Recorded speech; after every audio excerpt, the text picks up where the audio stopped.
why are gnathostomes favored, and what is it about this jawed structure that makes these organisms better able to fill a particular role in the environment, and that is as high-level predators, and allows for a great amount of diversification. And then there were several figures. Here's a figure of a stingray, and this is what type of fish?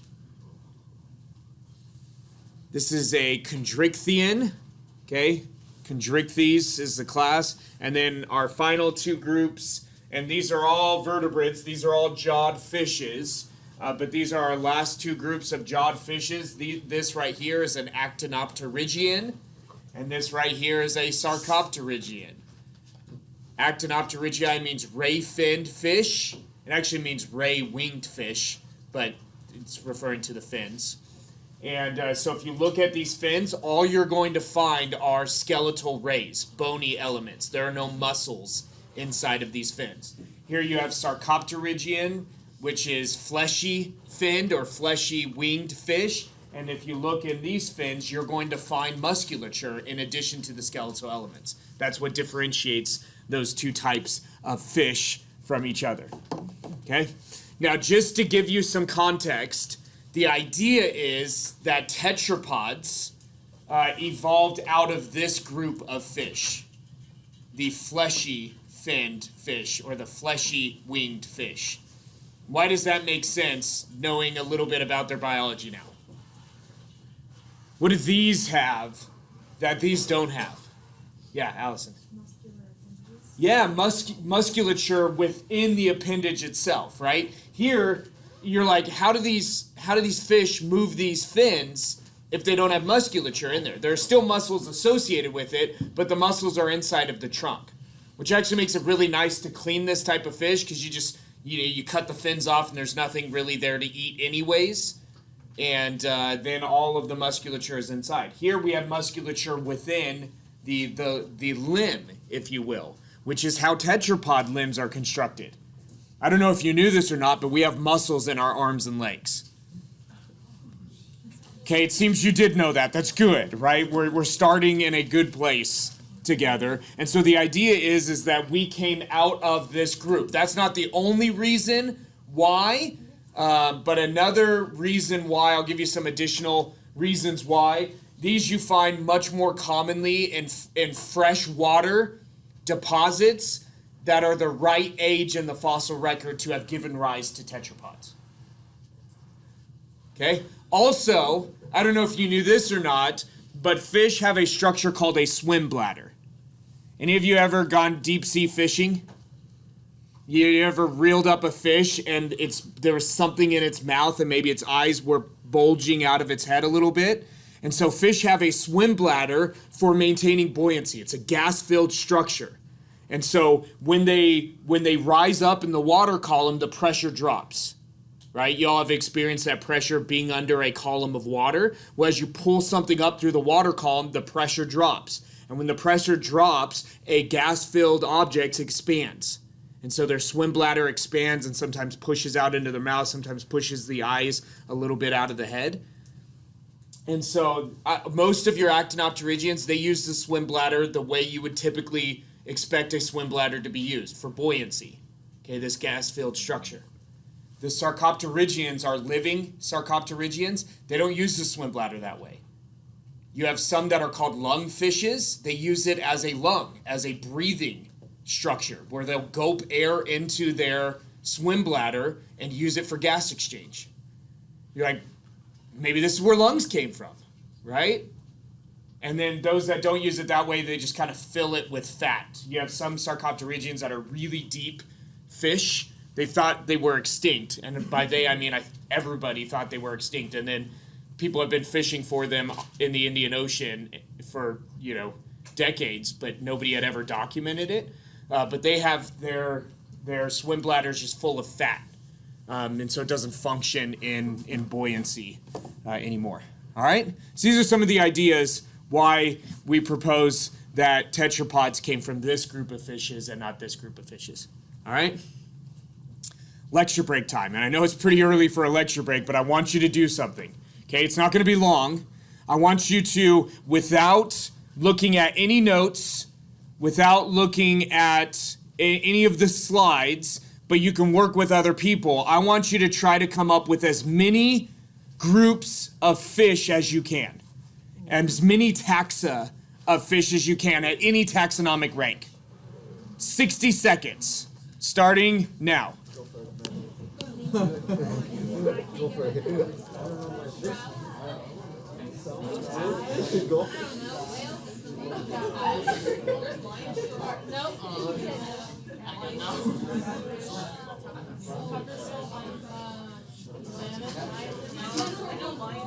Oh, here's some other colors. Okay, there. I can't look at those. Yeah. No, it's good. Same as these. Pufferfish. Fish. This is like, I know. 15 seconds.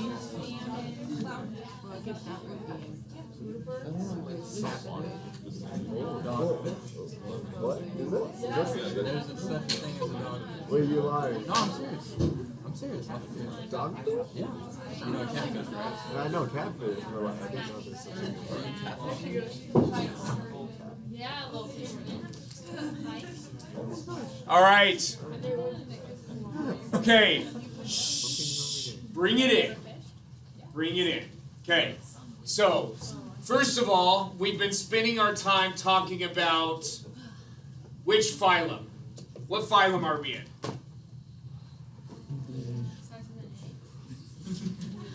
No.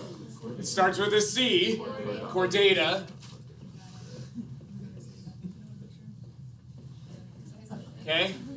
Let me erase this. I need more space. And then, what subphylum are we in? Because remember, we renamed the subphylum so that all of the fishes could be included. Still starts with a C. Craniata. Right? Okay. Then we have some taxa without ranks. So we'll just call these unranked taxa. And these that we've been talking about so far are Anatha, there's the A, and Gnathostomata. No, Gnathostoma, not stomata. Gosh, that's terrible. Gnathostoma, okay? The jawless fishes and the jawed fishes, okay? All right.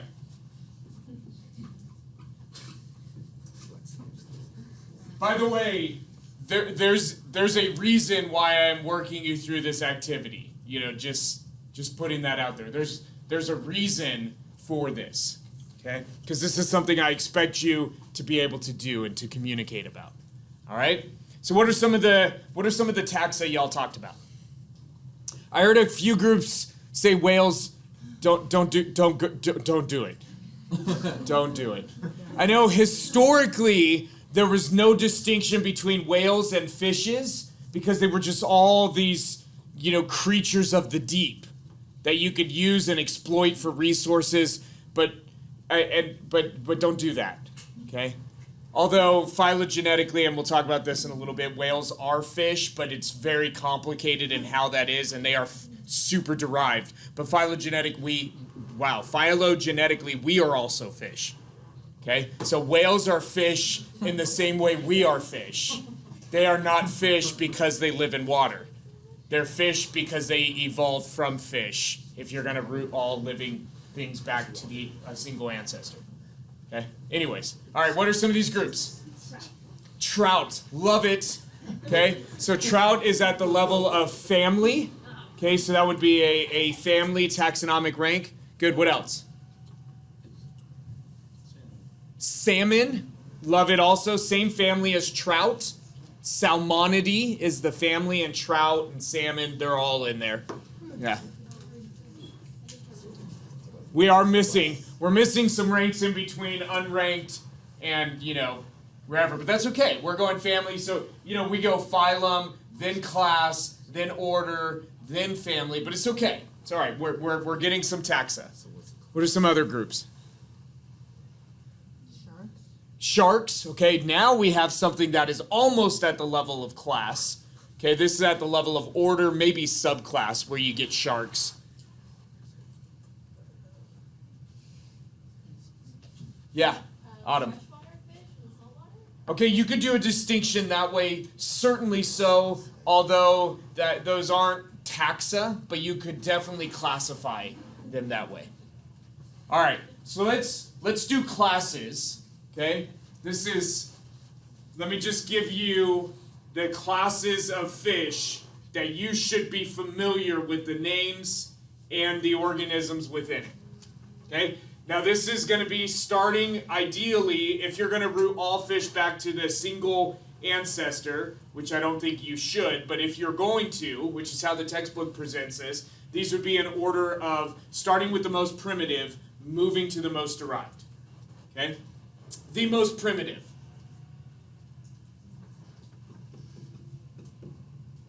Myxini. Class Myxini. What are these? Anyone remember this? It was on a slide. It's like, boom, here's the common name, and then in parentheses it said Myxini. These are the hagfish. Mm-hmm. Right? The best tasting of all of the fishes. Hagfishes. Then we have Petromyzontida. It's a great name there for this class. What are we here? What's the common name for this group? Again, it was presented, boom, here's the common name. In parentheses, it said Petromyzontidae, which was the family, but that is also a class. Lamprey.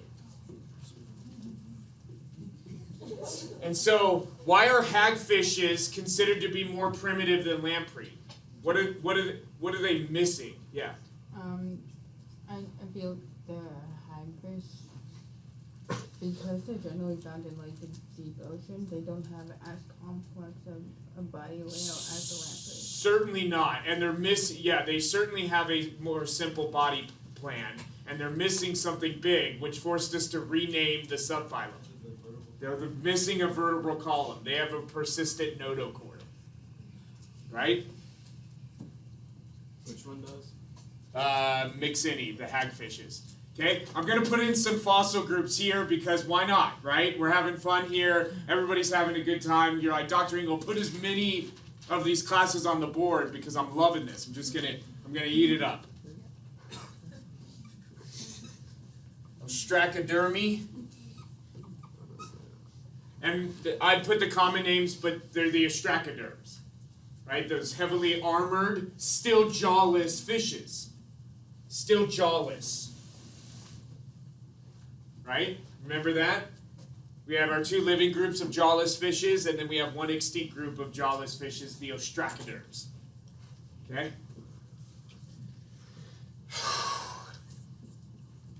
Placodermy. And again, the name, it's also the common name. These are the placoderms. Still very heavily armored fish, but they have jaws. These are jawed fishes. Okay? Now we'll get into all living groups. Okay? These are here I'll put, this is what we tend to do when we have an extinct group. They put a cross next to it. Isn't that clever? It's no longer with us. All right? Oh my gosh, my kid's betta fish died this morning. Oh, so sad. And my wife's like, what do I do? I was like, I don't know. Why don't we cremate it and have like a ceremony? She's like, no, that's horrible. How are we going to cremate it? I said, put it in the broiler and just leave it there for a while. Should have liked that idea. Anyways, my kids don't know yet.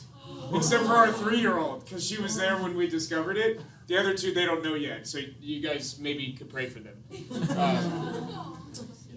Luckily, they'll come home from school before I get home, so I won't have to share the news. They'll already know. Anyway, sorry. So these are living groups. Chondrichthyes. Whoa, I missed an I. Chondrichthyes. Chondrichthyes. Yeah, I think that's spelled right. Chondrichthyes. And these are the shark, skates, and rays. Sharks. I'm going to put sharks, etc. because I don't have enough space and I'm lazy. All right. I ran out of space over there, so I'm going to continue our classes over here. So we've got Chondrichthyes, our sharks, our skates, and our rays. What are we missing?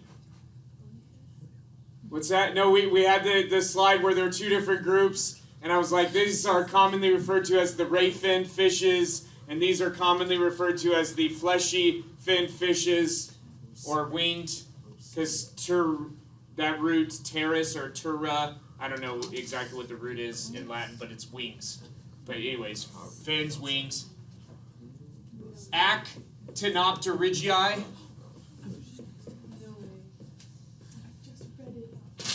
These are our ray-finned. Whoa. I combined the two ends. Ray-finned fishes. I was going to leave it, but I figured you deserve better than that. To know it was two N's and not one M. And then what's the other one? Wait, I got it. Sarcopterygii. Now, some people pronounce these actinopterygii, and because the P is silent when it's at the beginning of a word, so maybe it should be silent in the middle as well. I don't like that. I know some people do, and so I think both are correct, or maybe I'm wrong. I don't know. It's either I'm wrong or both are correct. I'm not right, and the other one is not wrong. That's not an option. And these are our fleshy finned fishes. There are some other classes of extinct fishes, but you don't have to know them. You're welcome for that. It's my gift to you. Okay? But these classes, what is it? 1, 2, 3, 4, 5, 6, 7? 7 classes. That's it. I know you're like, I want more. If you want more, I'll give you more, but I won't write it on the board because then everybody has to know it. Yeah, Mia. Also know those two extinct ones. Oh yeah. Oh yeah. Yep. And then these 3 groups. Let's put a little 1 and a 2 here. These are our unranked taxa. So these 3 belong to 1. These 2 belong to 2. And these 2 belong to 2. The Gnathostoma. So 1 is a Gnatha, 2 is Gnathostoma.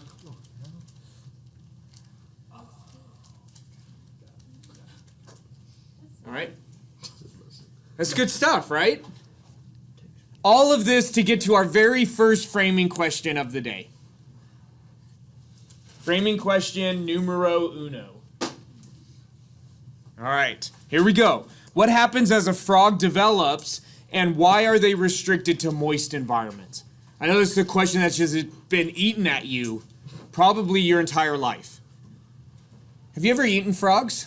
They're delicious. I have eaten something from every living class of vertebrates, and I feel empowered by it. So, anyways, all right. So tetrapods are supposed to have evolved from sarcopterygian fishes. We already talked about this, right? And I give you 3 reasons why that's suggested. What were those 3 reasons? They've got musculature within the limbs, right? That's one reason, like our limbs do. Yeah. Yep, some of them, they don't use their swim bladder the way that ray-fin fishes do. In fact, some of them use it to breathe, although so do betta fish. Betta fish. And then betta fish, I believe, are actinopterygians. But maybe they're not.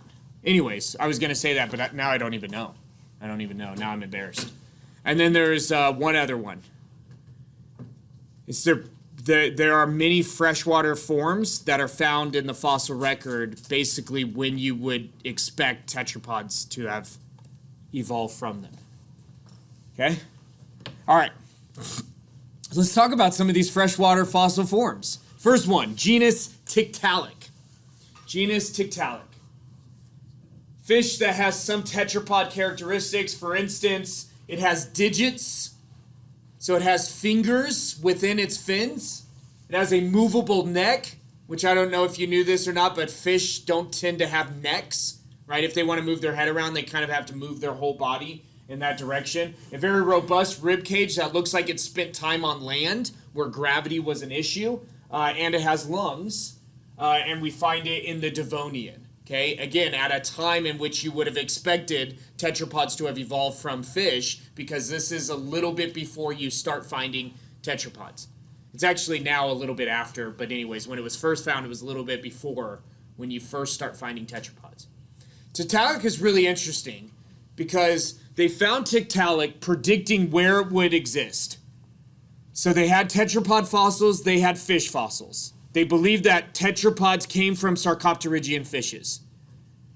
And they proposed that there's going to be an intermediate form in these types of rocks that are this old. And they went to a place on the planet where you could find rocks that were from that era and it looked like had the right ecology for there being an intermediate form between fish and tetrapods. And they found a fish with tetrapod characteristics. Exactly where they predicted you would find the intermediate form between fish and tetrapods. Since then, we found older tetrapods than Tiktaalik.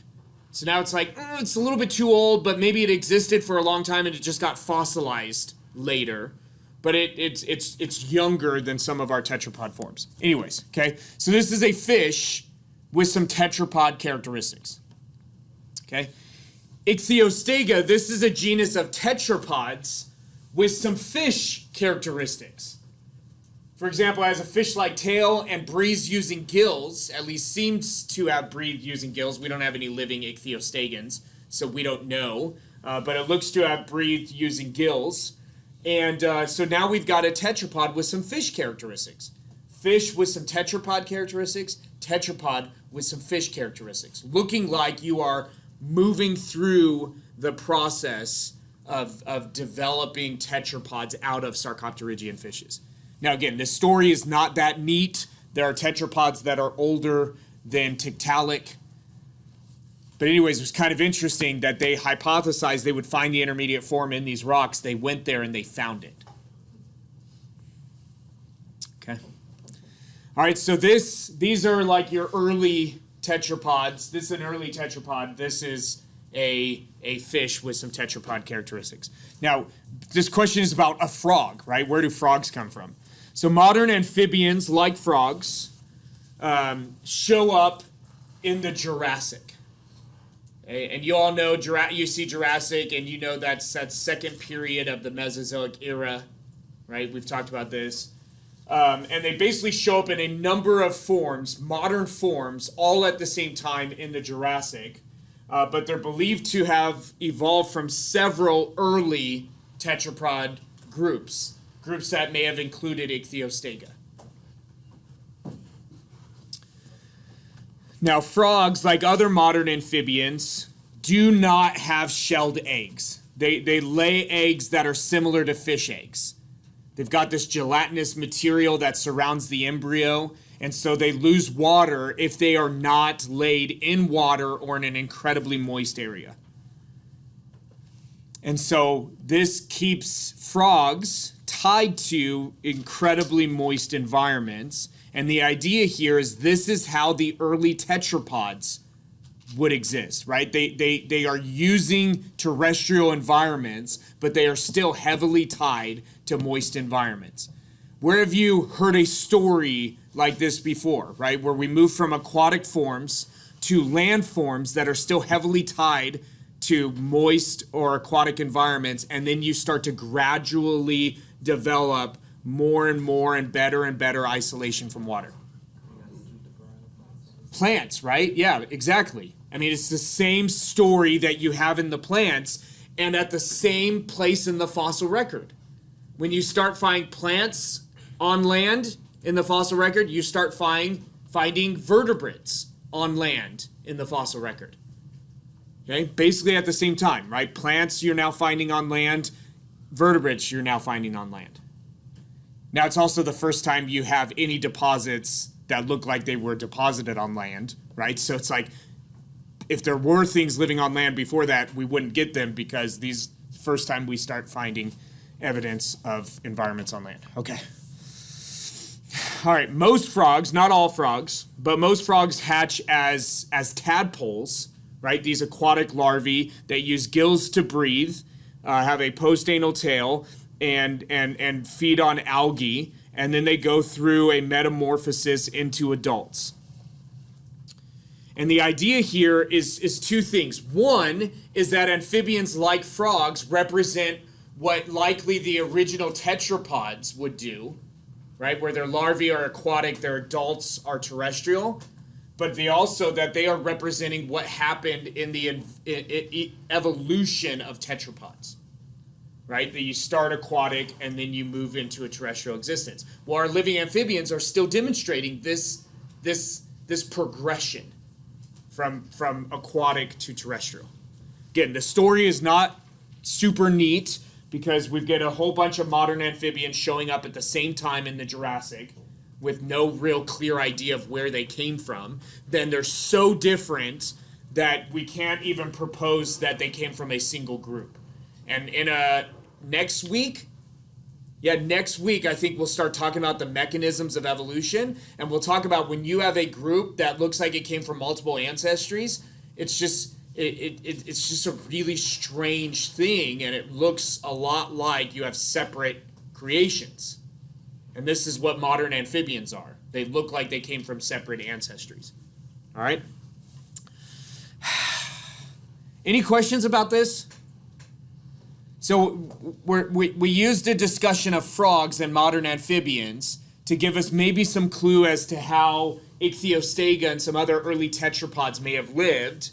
And then the idea is that this is like what the technical term for this is ontogeny recapitulates phylogeny. And I'll write this down in a little bit. We'll see that again, but I just want to say it right now. Ontogeny is the development of an organism, recapitulates or demonstrates the phylogeny, the evolutionary history. Micah.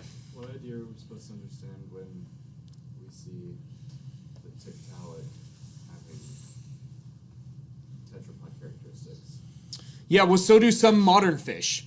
So lungfishes have some tetrapod characteristics. They are fish, but they have some tetrapod characteristics. In fact, they have many of these same tetrapod characteristics. They've got I don't know if they have a movable neck, but they've got digits, a very robust rib cage because they spend time on land. If you're going to spend time on land, you have to have the ability to keep from gravity pushing your body to crush your heart, right? That's kind of an issue if your body the weight of your body crushes your heart. And then lungs, modern lungfishes have this, but are very clearly fish. And so they are still fish with some tetrapod characteristics. So maybe what we're looking at in Tiktaalik is an organism similar to modern lungfishes, and it just has always, there have always existed organisms like that. But why are the two copying each other? Why are what two copying each other? Tiktaalik and its Ichthyostega. Because Well, Ichthyostega looks like it was, we don't have, some would argue that it maybe had an aquatic larva, but all of our evidence suggests this is fully terrestrial. Fully terrestrial, but has some fish-like characteristics. Yeah. Why are they copying each other? I don't know, but they don't exactly show up in the right order to actually be a progression. But order in the fossil record can be explained many different ways, right? Because what types of things are going to typically be fossilized? What is it going to require for you to find evidence that something existed in the past? What's that? You probably had to have a lot of them, right? Because if you only have a few of them, it's probably not likely that you're going to find an evidence of their existence. Does that make sense? Okay, so if you don't have a lot of them, you're probably not going to find evidence of their existence. And if they didn't exist for a long time, you're probably not going to find evidence of their existence, right? And so because of that, order gets a little bit interesting, right? Because something could exist, theoretically, a species could exist for 15 million years and only be fossilized at the very end of its existence, right? And then theoretically, something could exist for 15 million years that overlaps with that other 15 million years and was fossilized at the beginning. So it gives you kind of like a very different idea of what actually may be the case, okay? But all this to say, the fossil record, you can use it to support really any view of origins. Okay? The fossil record has some evidence that suggests, yeah, we've got a global catastrophic event like the one described in Scripture. Other evidence from the fossil record where it's like, yeah, we've got millions, tens of millions, and hundreds of millions of years of time.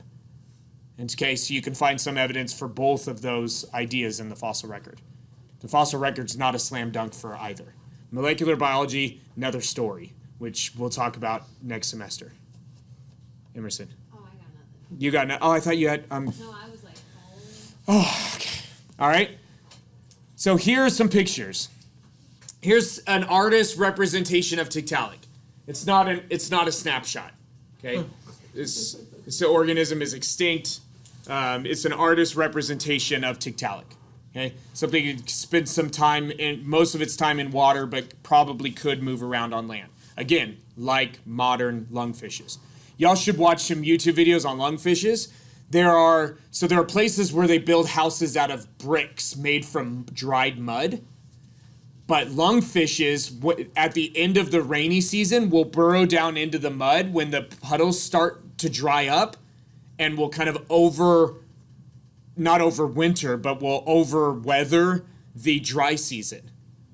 Which is so cool, right? It's like they burrow down into the mud where they can stay relatively moist, they can go dormant, and then the next rainy season they can come out of the mud and now there's a body of water for them again.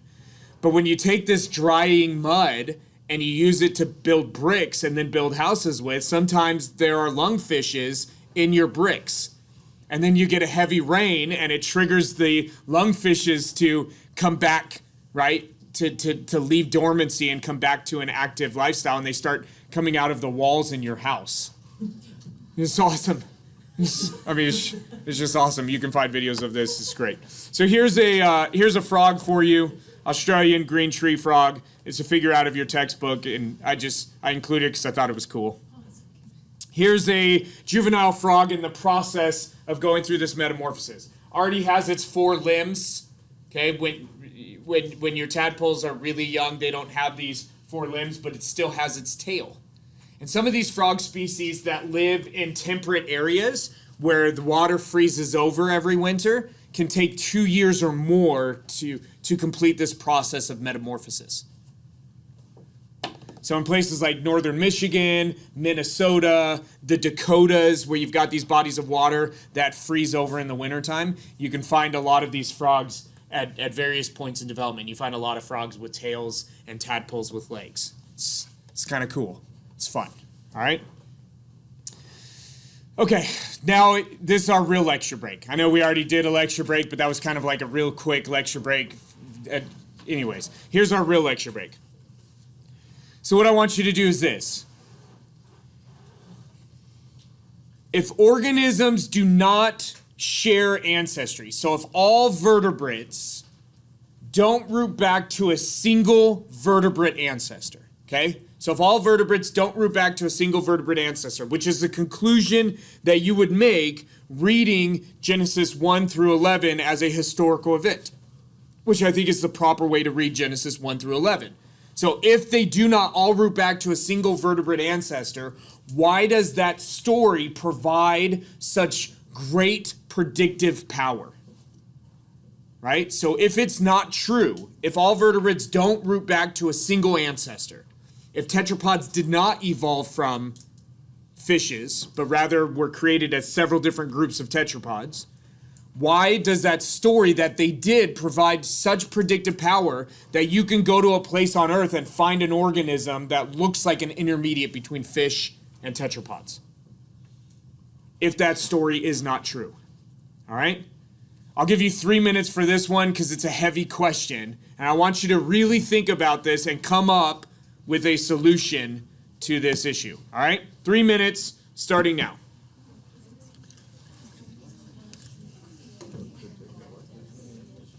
Since organisms don't share ancestry, I just wrote, why is the fossil record so convincing?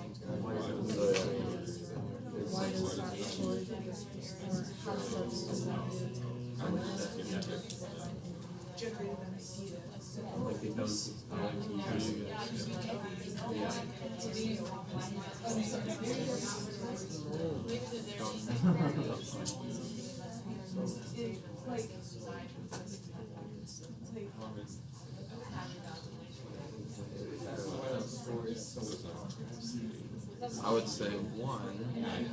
I think the main problem is that we're trying to use man tries to put nature and creation over the creator, and so they're already starting on a flawed basis to try to figure this out. True.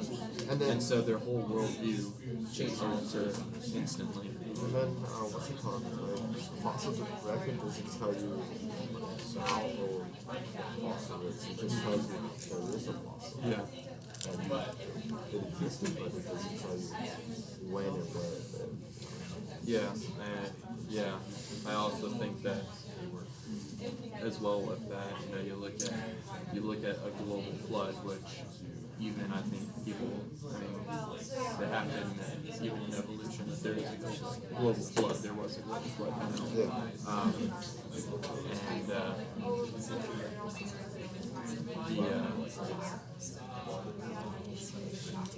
I think it just kind of goes back to that worldview, where it's like, well, if you recognize there was a global flood, then they're going to try to put science over God, so they're going to try to make sense of it using science and not listen to what Scripture has. And in answering this question, it might help to remember if you're going to argue that a global flood, like the one described in Scripture, is responsible for most of the fossil record, what are you looking at when you explore the fossil record? Right? You're not looking at necessarily the history of the world. You're looking at the history of burial, right? The order of burial. Okay? So think about that as you've got about 30 seconds or so to come up with a satisfactory answer.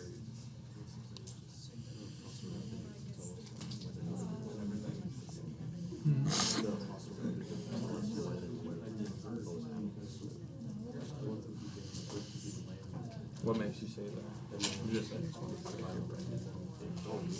huh? Yeah. Because I see it goes if there was a global flood. Yeah. No.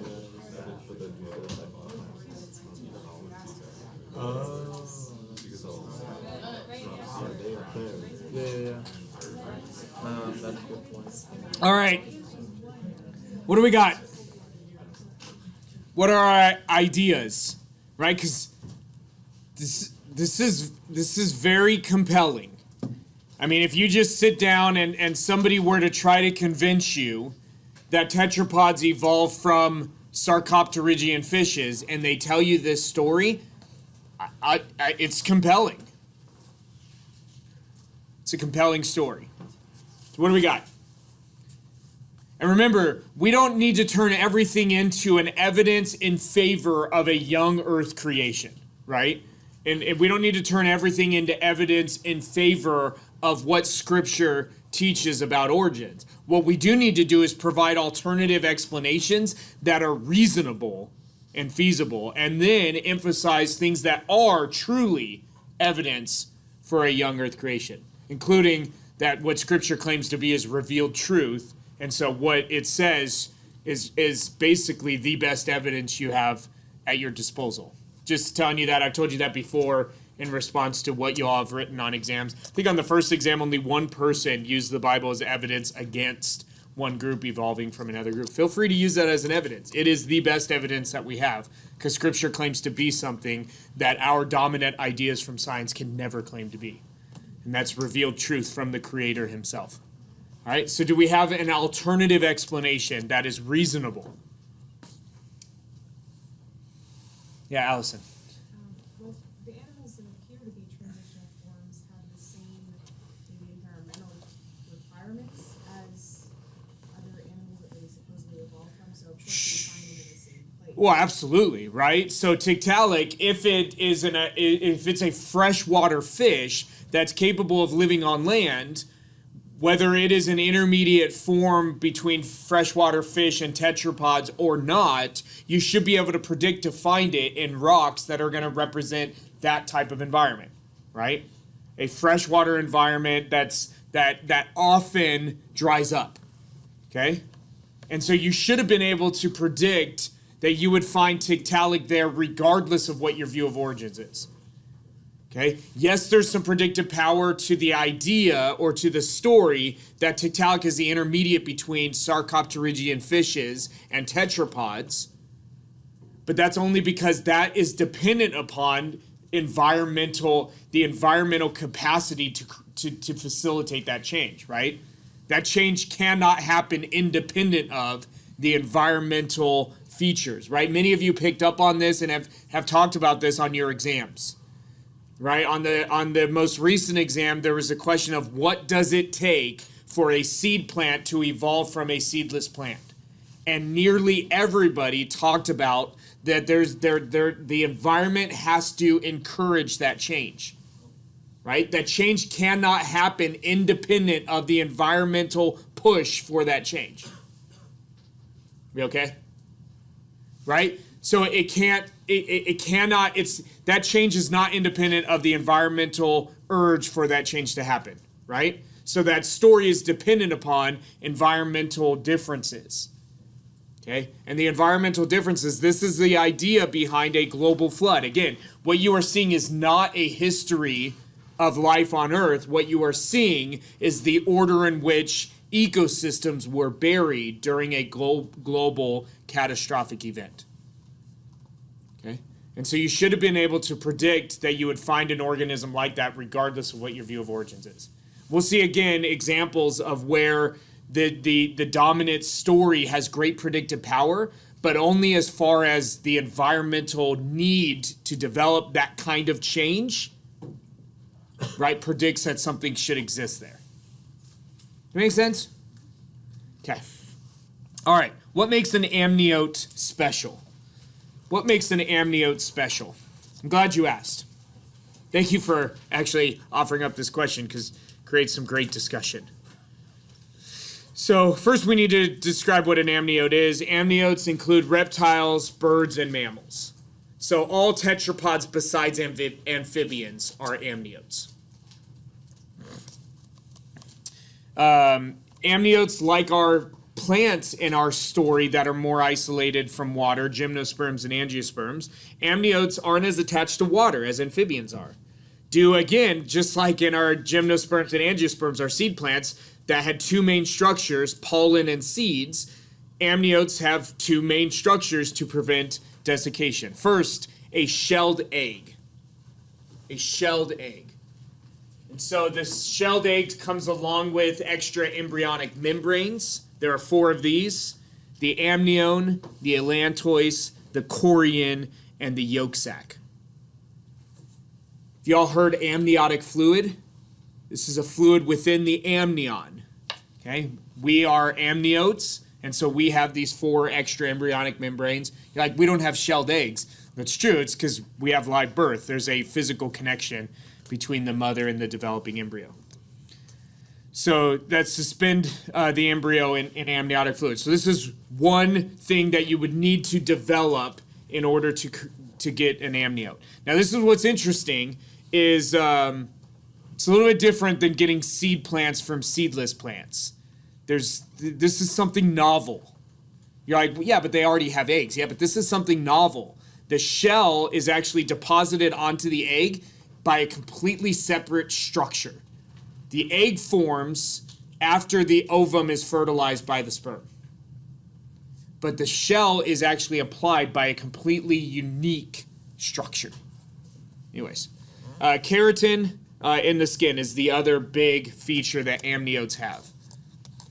And yes, this is what's in your hair and your fingernails. It's also in your skin. It is a major protein component of hair, of fingernails, of skin cells.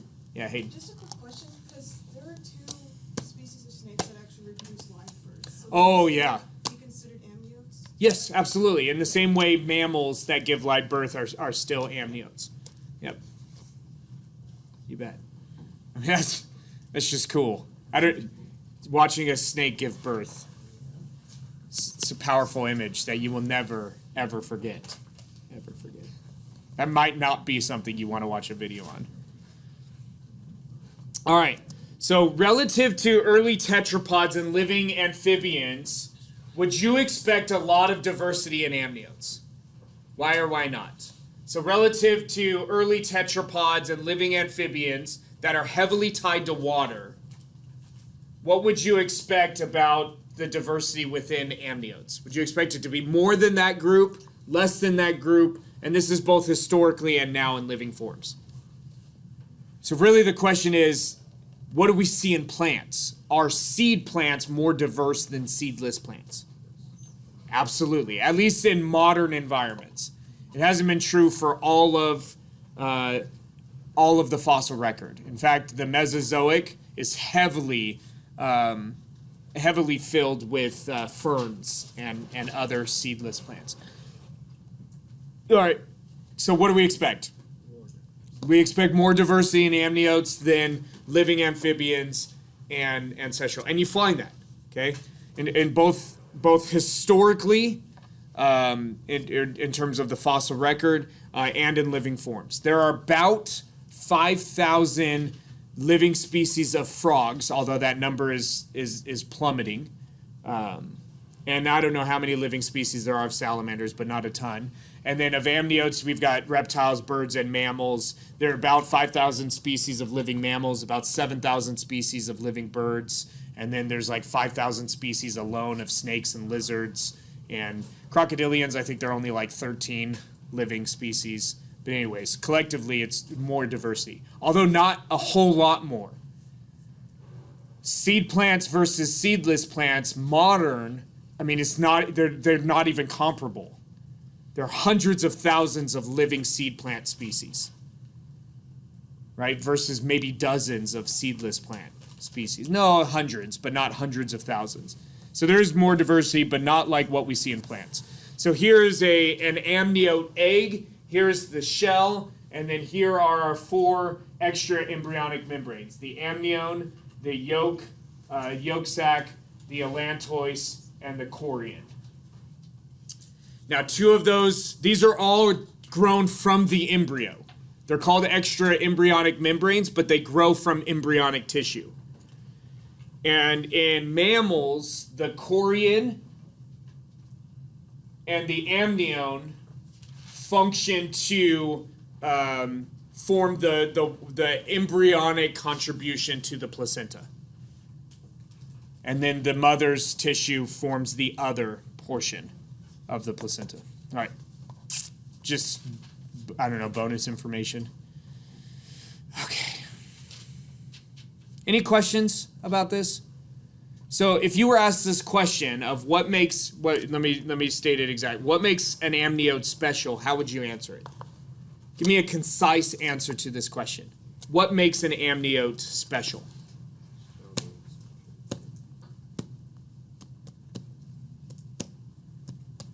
Yeah, Mia. Yeah, it's not as tied to water as other tetrapod groups are, and certainly not as tied to water as our fish species are. And I know I told you earlier we are fish. Whales are fish. It's phylogenetically, it's weird. Although it's actually might be an interesting argument to make on why you should be able to keep a cat. Because it's fish, right? I mean, in terms of in the dorms. Although I think their guidelines are, I don't even know what they said. I remember, yeah, I tried to make an argument similar to this, and then they came up with a rule, I think it may have been just my RD, that it has to survive being held underwater for 5 minutes. And then I thought, well, maybe I could train a cat to hold its breath for 5 minutes. I mean, if a human can do it with proper training, a cat ought to be able to do it as well. Yeah, Allison. Yep. Yeah. Yeah. Although that'd be tough to keep a... Oh, man. Sea lions. That'd be sweet. All right. Well, I had envisioned to get through 3 framing questions, but we only have 3 minutes of class, actually 2.5 minutes of class. We don't have enough time to get through the next framing question, so we'll go ahead and end class here. Have a wonderful Wednesday. Please remember to make your initial post by the end of today if you have not already done so. You're welcome.